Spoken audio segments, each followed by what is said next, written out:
So the first question is about product portfolio. When I talk about product portfolio, it implies to different products or services that a business can produce at any given point in time. So the range of what the business can produce in terms of different products, that is product portfolio. Then question 1B, Eddie said, using the data, calculate the income elasticity of demand for Primark in 2016. You are advised to show your working. So the calculation for YED is percentage change in the quantity demanded over percentage change in the income level. Here we have Primark sales. They said Primark sales fell by 2% from the previous year. Also in 2016, UK average wage rose from 520 to 533. So the wage increase, there's an income increase, which is from 520 to 533. So our Y1, so for YED is Q2 minus Q1 over Q1 divided by Y2 minus Y1 over Y1. So your Q1 is, so how do we get our Q1 here?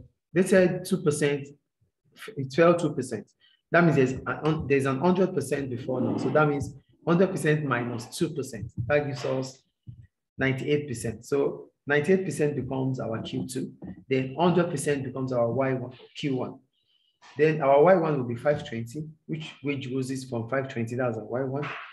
Then 533 is our Y2. Then we say 98 minus 100 divided by 98 divided by 533 minus 520 over 533. So we have 98 minus 100, which is minus 2 over 98 divided by 13 over 533. They use the reciprocal here. So minus 2 over 98 multiplied by 533 over 13. Minus 2 times 533 gives us minus 1066 divided by 98 times 13, which is 1274. So 1066 divided by 127 minus 1274 gives us minus 0.8. So our YEG is minus 0.8. The third question says, analyze two possible difficulties Primark might face from selling to a mass market. What's the mass market? First, you have to define the mass market, which is what a large unsegmented market where products that have mass appeal are sold. A large unsegmented market, that's a mass market.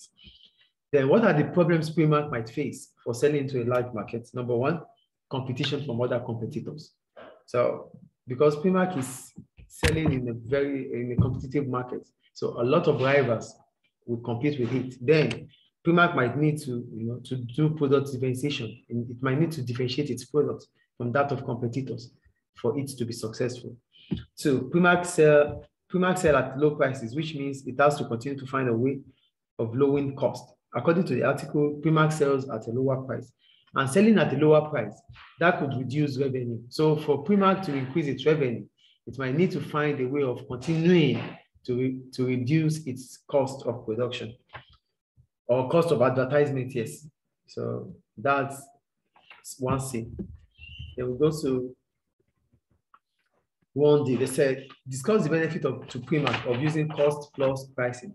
When you talk about cost plus pricing, first you have to define what cost plus pricing is. And cost plus pricing is a method through which price of goods and services are checked based on the cost of production. Then you make the price based on the cost of production by adding up the markup. That is what cost plus pricing is. So you add up the markup to the type of cost of the product.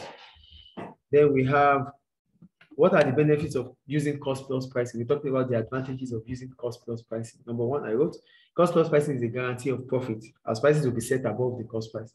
When you use cost plus pricing, that means profit is guaranteed because Primark will set its price above the cost price. And any price above the cost price makes a profit. Profit is cost price, selling price minus cost price. So selling price is the revenue minus cost price. So that makes that profit is certain for Primark. Two, cost plus pricing, it is a quicker method of setting price. So when you use cost plus pricing, it's just easy. It's easiest and the quickest way of setting your price. You only have to know that the cost of your production. Then you use the add markup, then you make up your price. Three, it could be a determinant to understanding the price elasticity of demand for the product. So when you use cost plus pricing, it can also allow you as a firm to understand if your product is if the demand for your product is price elastic or inelastic. So that's about cost plus pricing, the advantages of cost plus pricing. So we'll go to question 1E. Now we have an asset. I said we should assess the importance of Primark of having ethical sourcing as a business objective. First, what is ethical sourcing? Ethical sourcing means it's a process of buying materials and products by business using fair working conditions. So you source for your document, you source for your products, you source for your raw materials, you source for your components in a fair way without putting the environment into danger. That is ethical sourcing. So what are the advantages of ethical sourcing? Number one, I wrote ethical sourcing could lead to increase in motivation of workers, which in turn might improve the productivity of Primark workers, leading to an increase in revenue.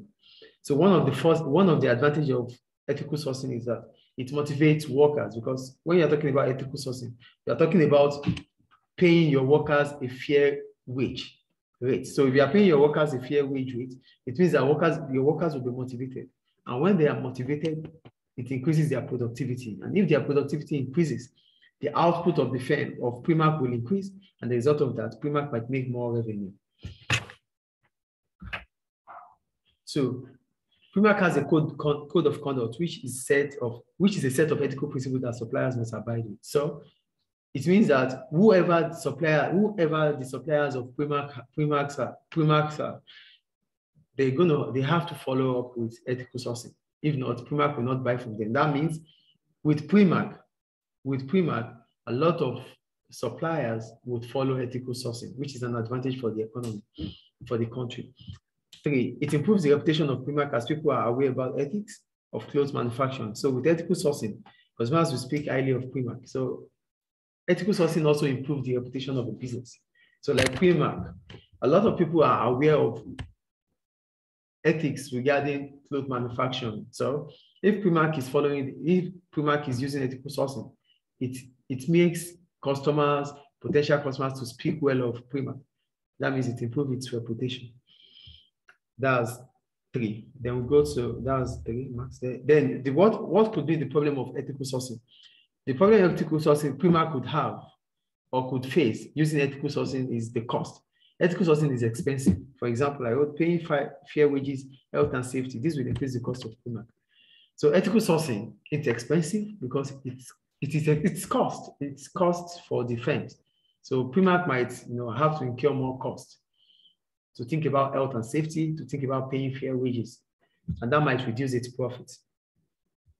And another problem which ethical sourcing might bring is that Primark might not even take or have ethical sourcing as an objective. So if Primark is not seeing ethical sourcing as an objective to the business, then there's no point talking about ethical sourcing. That's about 1E. And we are done with question 1. So we'll go to question 2. For question 2, we start with who an entrepreneur is. So who is an entrepreneur? We should define an entrepreneur. So an entrepreneur is an individual who has taken the risk to set up a business with the aim of making profit. So an entrepreneur is an individual who has taken the risk to set up a business with the aim of making profit. Then we have question 2, where they said construct a supply and demand diagram to show the impact of market for smoothie drinks following damage to fruit crops caused by poor weather. So here we have to draw. So with poor weather condition, the supply of fruit crops that are used for smoothie drinks will reduce. So for the demand and supply curve, I have it here. So it's the demand and supply. So we have our P1 and P2, our Q1 and Q2. So with an increase with a fall in supply, with poor weather condition, the supply curve will shift leftward from S1 to S2. That's a leftward shift of supply curve. And at the same time, the quantity supplied of fruit crops will contract from Q1 to Q2, which will lead to an increase in price from P1 to P2. So the new equilibrium will be at P2, S2, Q2. So that's the demand, that's the supply curve for smoothie drink. So what I wrote here, damage to fruit. Okay, the analysis is this. So before I talk about that, yes, I said, okay, yeah, damage to food crops will reduce the supply of crops to manufacturers of smoothie drinks, shifting the supply curve left from S1 to S2, which I already explained. And the quantity demanded, the quantity supply will contract from Q1 to Q2. And at the same time, the price will rise because the supply there will be less supply in the markets.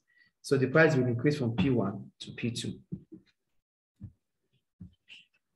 That's question 2B. So we'll go to question 2C. They said analyze two factors that are likely to affect the demand for innocent products. So when you talk about, first you have to define what demand is. Demand is the amount of goods and services households or consumers are willing and able to buy at a given price and time. So what are the factors that could affect demand? One, level of income. The level of income, that means the amount of money household makes could increase or reduce the demand for innocent products. That's the first one. And two, prices of substitutes. I wrote here, if competitors reduce their prices, this might affect the demand for innocent products, which in turn reduces its revenue. So another factor that could determine if innocent will continue to sell or the demand for innocent products will fall is the price of its competitors. That means the price of substitutes. So if the price of substitute falls, that means consumers might switch to buying based on the law of demand. So consumer might switch to buying from its competitors, which will reduce its own revenue. That's C, 2C. Then we have 2D. It said, discuss the benefits. Discuss the benefit of market segmentation to business such as innocent. So first, what is segmentation? Segmentation implies to the act of dividing the market based on different characteristics of the customers. So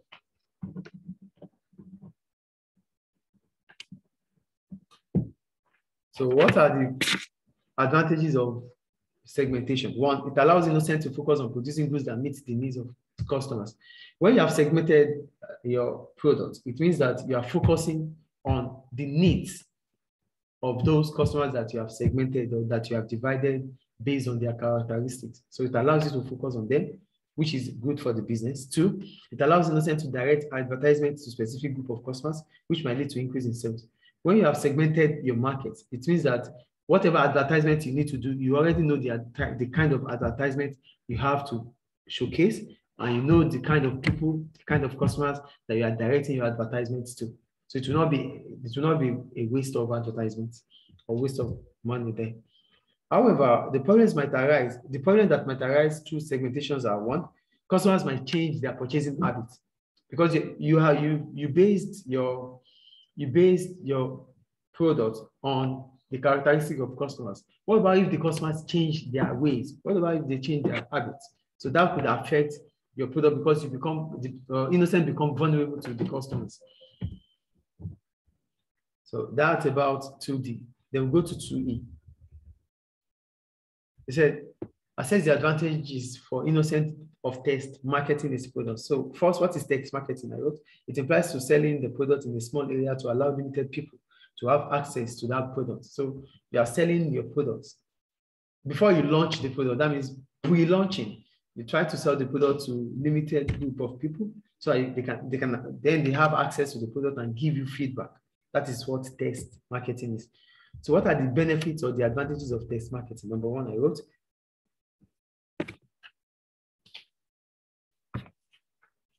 it allows innocents to gather sales data, which could be used for the future. So when you test markets, it allows you to have at least some data that you can use for the future. Two, it could prevent innocent from costly mistakes by not producing on a large scale, as it will get feedback immediately. So when you test market your product, before you launch it, that means you would have just produced little number of the product. That means you won't be producing on a larger scale. Because if you have produced on a larger scale and the feedback is, or there are mistakes in the course of production, then that means the business will run at a loss, a huge loss. So for making a test, using test marketing to pre-launch your product. It allows you to produce at a smaller scale, which is which is cost minimal in the course of you probably making a loss or not. So you won't be spending, the amount of money you spend will not be that much, and the risk involved will be less than you producing the product on a larger scale. Then mistake comes upon. The third one, this allows Innocent to have an idea about the success of its product. So when you test market, the feedback you get could be a yardstick to you understanding if the product will be of a success, it would be a success or not. However, it might have the following disadvantages. One, results in the test marketing do not always predict success, because you are using, you limited the numbers of customers who have tested the product. So getting a feedback from them does not necessarily mean that majority customers that have not seen your product would like it, or the product will be a success. So it could be successful within small numbers of people. But when it comes to the larger number, the small number of people might not be able to be generalized for the large numbers. Then it could delay the launching of the product. So when you are doing test marketing, it might take time, and because of that, you might still be waiting for the feedback before you start your launching, which is also not good for the business.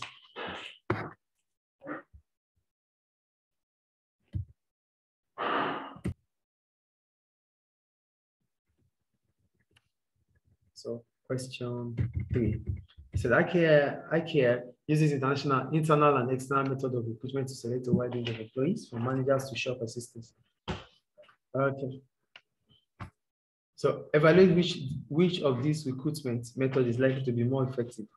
First, you have to define internal recruitment. Yeah, I wrote internal recruitment occurs when the business fills a vacant position within the company. So the business is not looking outside to find people to fill up the position. That is internal recruitment. So what are the advantages of internal recruitment? Number one, it is more cost efficient to recruit workers within. So the business will not be spending a lot of money in terms of recruitment processing. Two, internal recruitment means that the company knows the worker too well, and the worker understands the corporate culture of the business or the company. When a firm like IKEA uses internal recruitment, it means that IKEA is going to take workers that understand the corporate culture of the business, and which the business also understands who it is. 3, promoting staff from within the company motivates others to do well. So another advantage is that if you are employing workers within the business, it means definitely it is promotion. And if workers understand that if they do well, they will be promoted also, then it motivates them to do better. The fourth one, IKEA recruiting within enables it to trust the capabilities of the workers. So if IKEA continues to recruit workers within the business, it means that it trusts them and workers will be happy about them, which can also will reduce the labor turnover in the business. So however, internal recruitment won't bring fresh ideas. So the problem about internal recruitment is that when you use internal recruitment, IKEA needs innovation. And with innovation, you might need new workers from outside with different experience and expertise. But employing workers within the organization means that there are no new fresh ideas coming into the organization. They will go to external recruitment. For external recruitment, it's when a business fills a vacant position from outside the organization or from outside the company. So what are the advantages of external recruitment? Number one, I said, external recruitment will be effective to IKEA due to the following reason. One, it brings new idea into the business. When you use external recruitment, it means that you are employing someone, or you're employing people who have never worked with your company and who are coming with different experience from probably even from your competitors, different experience. So that means fresh ideas are coming into the organization, which is good for the business. Two, it offers wider choice of talents to choose from. So when you are using external recruitment, it means the business would not be short of talent. A lot of people would apply. Then the business will be able to choose the best among the rest. Third, it may be recruiting one of the best workers from the competitors. So if IKEA is using external recruitment, it might mean that some of its competitors would lose their worker to IKEA if IKEA working condition is better than theirs. So this is which is what an advantage for the business. But the problems about external recruitment are one, external recruitment is expensive and it has to involve different procedures. So when using external recruitment, it means that it has to go through the recruitment processes, and each recruitment stage is a cost for the business. That's a problem. Two, external recruitment takes time, and IKEA might need to train or teach the new staff the corporate culture. Recruitment process takes time, and the new worker coming doesn't understand the corporate culture of the organization. That means he needs or she needs to be trained or taught about how it works, the corporate culture. So that's all about the past paper. This is 2019. Yeah, it's 2019. 2019 January, Unit 1, AS level. Thank you.